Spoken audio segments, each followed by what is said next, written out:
เมื่อเว้าถึงเรื่องการปฏิบัติฮีตของประเพณีอดีงามของศาสตร์ติดพันกับวิถีชีวิตของคนลาวชาวพุทธขันมักเบ่งก็เป็นอีกหนึ่งอย่างที่ขาดบ่ได้และเพื่อเป็นการสืบสานอนุรักษ์รักษาวัฒนธรรมฮีตของประเพณีของคนลาวชาวพุทธที่ได้เคยปฏิบัติสืบทอดกันมาแต่โบราณกาลเคียงคู่กับการเฉลิมฉลองส่งท้ายปีเก่าพศ2568และต้อนรับปีใหม่พศ2569ที่จะมาถึงให้มีบรรยากาศฟดฟื้นม่วนซื่นพร้อมทั้งรักษาได้วัฒนธรรมฮีตของประเพณีให้เคียงคู่อยู่กับสังคมลาวตลอดไปในตอนเช้าของวันที่14เมษายน2026นี้แขวงบุรีคำไซซึ่งก็คือเมืองปักสันได้จัดกิจกรรมแห่ขันหมากเบ่งใหญ่เพื่อนำไปบูชาพระเจ้าใหญ่มิ่งเมืองของแขวงพิธีแห่ขันหมากเบ่งใหญ่ดังกล่าวแม่นได้เริ่มขึ้นในเวลา 7 โมงเริ่มจากหอหลักเมืองของแขวงหาวัดบ้านอนุสรณ์ไซ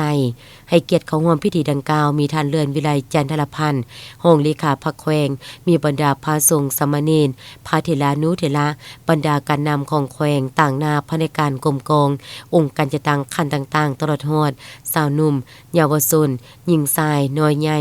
ผู้ที่มีจิตใจเลื่อมใสในศรัทธาทางด้านพุทธศาสนาทั่วเมืองและภายในแขวงบริกรรมใส่เข้าร่วมจำนวนหลวงหลายการจัดกิจกรรมขบวนแห่หมากเบ่งใหญ่ในครั้งนี้ถือได้ว่าเป็นกิจกรรมที่ใหญ่จัดขึ้นเป็นปีที่4นับแต่ปี2023เป็นต้นมาการจัดกิจกรรมดังกล่าวนี้ก็เพื่อเป็นการอนุรักษ์รักษาวัฒนธรรมฮีตของประเพณีอดีงามของชาติลาวคนลาวที่มีมาแต่โบราณกาลให้อยู่เคียงคู่กับสังคมลาวตลอดไปนอกจากนี้ก็ยังเป็นการดึงดูดนักท่องเที่ยวให้หลั่งไหลเข้ามาเที่ยวภายในแขวงให้นับมือนับหลายขึ้นคันมากเบ่งคู่ดังกล่าวได้เริ่มเคลื่อนย้ายออกจากหอหลักเมืองของแขวงในเวลา 7:30 นาทีเพื่อมุ่งหน้าสู่วัดบ้านอนุสรณ์ไซด้วยระยะทางรวมประมาณ2กิโลเมตรบรรยากาศในการแห่ในครั้งนี้นำขบวนด้วยขบวนพระสงฆ์สามเณรขบวนเฒ่าแก่แนวโฮมการนำภาครัฐขบวนศิลปะของน้องน้อยศูนย์วัฒนธรรมเด็กขบวนม่วนชนและสาวหนุ่มเยาวชนขบวนแห่ขันหมากเบ่งดังกล่าวได้เดินทางมาฮอดวัดบ้านอนุสรณ์ไซในเวลา 9 โมงหลังจากนั้นก็ได้ทำพิธีทางศาสนา